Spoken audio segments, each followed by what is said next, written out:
Let's have a chat, shall we? Now, after countless conversations with clients and teasing this video subject for about 3 years, I figured it was finally time to make this video. So today I'm going to explain why appraisals are complete BS. Now, before I start and before I receive nasty emails from appraisers around the country, let me first explain. I'm not saying appraisers are worthless, and I'm not saying all appraisers do a poor job. I'm simply attempting to illustrate how and why the system of appraising is flawed. Don't blame me for your problems. Now, the first reason why appraisals are BS is quite simple. By definition, an appraisal is one person's independent opinion of value. The key word here is opinion.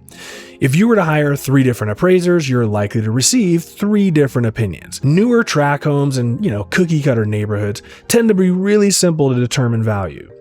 Now, the older the neighborhood, the more likely these homes are to have been remodeled and experience a huge deviation in quality and upgrades. Therefore, it makes the appraisal process much more challenging, since each appraiser has to put a monetary value to the property's upgrades or lack thereof. But we'll get to that part later in the video. Next is one of my largest issues with the appraisal process itself. When a buyer or borrower orders an appraisal, that appraiser is provided with a copy of the purchase agreement. To me, this completely clouds the ability to be objective, since that appraiser already knows what the target value is supposed to be. Think of it like this. If I ask you what the value of a grade 7 Babe Ruth baseball card is, you're likely to look at me and throw your hands up, right? Lord knows I would. I don't know. What, 100 grand, $1 million? I have no friggin' idea. You can do $10, right? Now, if I told you that I've been trying to sell this card for 1.7 million and I just got an offer for 1.7 million, if I now asked you what you thought it was worth, you're more likely to regurgitate 1.7 million as your guess, right? That's a lot of money, boss.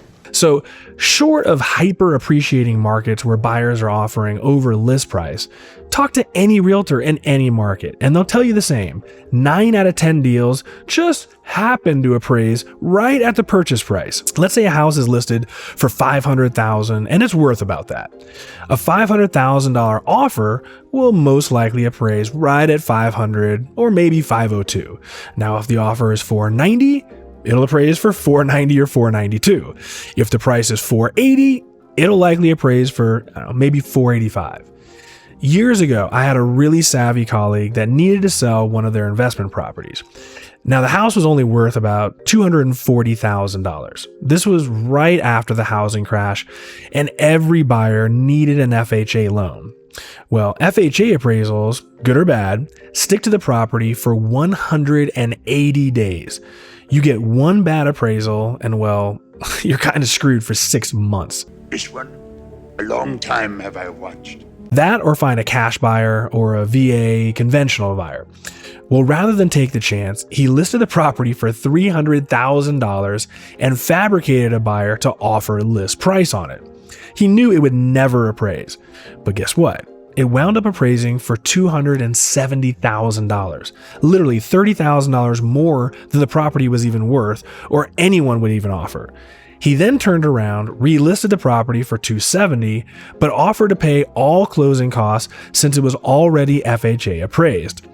The house sold immediately and he wound up pocketing about $20,000 more than he ever would have gotten, all because the appraiser tried to figure out how to appraise it at or near that crazy purchase price of $300,000.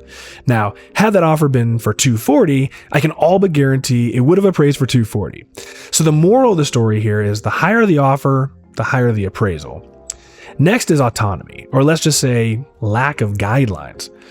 Relatively recently, Fannie Mae came out with guidelines for solar panels, such as if they're leased or being financed privately, the panels add 0 value to the property. However, if the panels are owned outright, then they can add value to the property.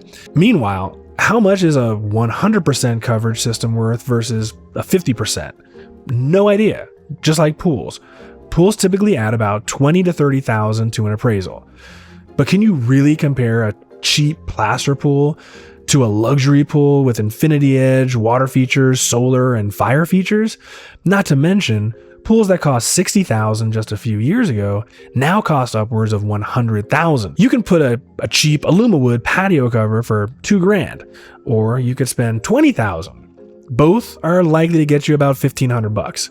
So unfortunately, this brings us right back full circle. So much autonomy is provided to appraisers that the level of subjectivity becomes massive. Perhaps appraisers should be able to credit for, say, the size of the pool, or how many pumps the pool has, what the surface of the pool consists of, what, if any, water and fire features exist. Instead, you'll simply see a plus-minus line for the pool and a fabricated value. Now, last of all is accountability. Look, appraisers are human, humans make mistakes, and just like every job, some people take pride in their job and most simply don't. I've met detail-oriented appraisers that genuinely cared about their craft, and then there's the rest. Now, before the housing crash, appraisers worked directly with lenders. Unfortunately for appraisers, they were scapegoated into taking the bulk of the blame for the recession. As such, FHFA instituted AMCs, or appraisal management companies, as a way to create an arm's length between lenders and the actual appraisers. Now, lenders contact that AMC, then the AMC randomly assigns an appraiser to complete the job. Now, instead of one appraiser being in bed with that particular lender, it's more difficult to commit fraudulent appraisals since that lender has no say in who will be assigned to the appraisal. Now, the downside is that I've seen the quality go down a little bit since appraisers' individual reputation means a lot less now. 2 years ago, I had an appraiser fired from an AMC because after I'd reviewed the appraisal, it was littered with mistakes. They were so busy just firing these appraisals out that they were simply copying and pasting from one to the other. Even the subject property address was incorrect in one part. The comps were nonsensical, and they made no adjustments to the value of the property. I'm not kidding, it took me well over 3 hours to rip apart this appraisal and formulate an appraisal appeal on behalf of my client. That same year, I successfully appealed and won 3 separate appraisals. All 3 had glaring issues, but what if I hadn't taken the time for my clients? What if my lender wasn't willing to go to bat with the AMC to demand a second independent appraisal? That could have been the difference of my clients either having to spend more money to cover the deficiency or just simply losing out on their dream home. Now, to bring this full circle again, this is why most appraisals tend to come in at value. See, nobody complains when a house appraises at the purchase price. In the end, appraisals are a necessary evil. It can either make or break a simple transaction. Unfortunately, appraisals are so subjective that ultimately it boils down to just one person's opinion of that property. For such an important factor in home ownership and equity, it's unfortunate that the industry itself is so riddled with inconsistency and contradictions. Well, that's it for this video. Please share with your friends and family, and be sure to like and subscribe. See you guys all in the next one. Deuces.